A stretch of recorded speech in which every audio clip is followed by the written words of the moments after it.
Welcome back. China wants to become a global superpower, and they're planning to use technology to get there. The Chinese President Xi Jinping is investing heavily in artificial intelligence, from driverless cars to robot workers, trying to challenge the U.S. with a tech revolution. And at the same time, they're using artificial intelligence to build the ultimate surveillance state. My colleague Richard Engel recently traveled all across China, getting a firsthand look at the good, the bad, and the ugly of the tech war. I've been coming to China for years, and with each trip, I'm astonished at how quickly it's changing. Not long ago, they had no subways. Now, you buy your ticket with your phone. The mobile internet is everything here, and it's everywhere. Cheap smartphones and super fast internet speeds mean this is now a connected nation. But there is also a dark side to all this technology. While it makes it easy for people to navigate their way through China's sprawling megacities, this is also a country where no one is ever out of sight. There are an estimated 200 million surveillance cameras in China, and now they not only know where you are, they know who you are. In China, big data and artificial intelligence have come together, and their offspring isn't pretty. In fact, the union of technology and data collection can be terrifying. Well, Chief Foreign Correspondent Richard Engel joins me now. He's getting ready for this special. So, Richard, this feels like the 21st century version of essentially the space race between the Soviets and the Americans.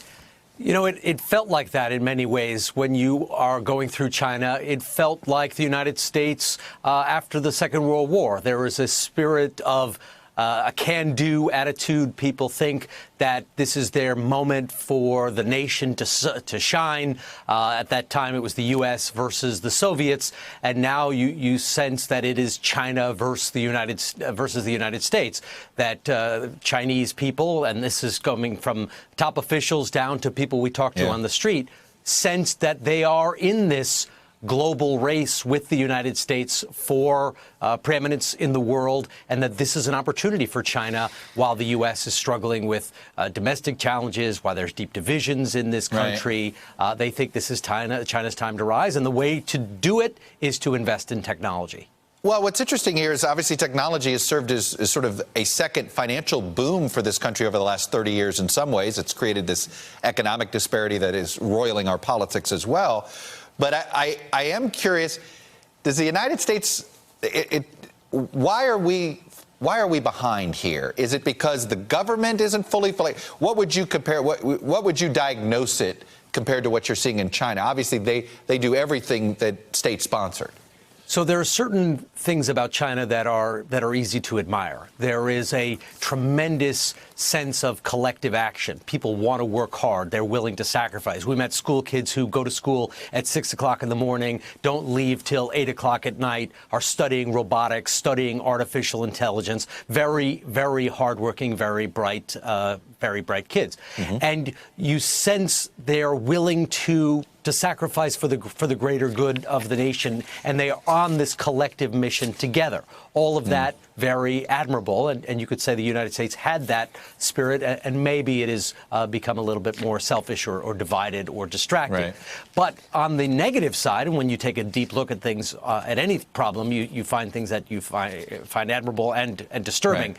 The way they are taking their collective action and turning it into collective surveillance is also quite astonishing.